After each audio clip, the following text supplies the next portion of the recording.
স্বাগতম মিনা।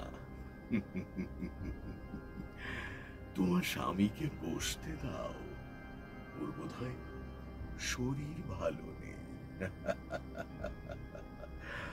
তোমরা আমার দিকে অমন ভয় পাওয়া চোখে তাকাচ্ছ কেন? আমাকে তো ধ্বংসই করে দিয়েছিলে, মনে নেই? আমাকে ঠেকাবার মতো সব অস্ত্রই তো আছে তোমার কাছে, ভ্যান হেলসিং। তাহলে ভয় কিসের, হ্যাঁ?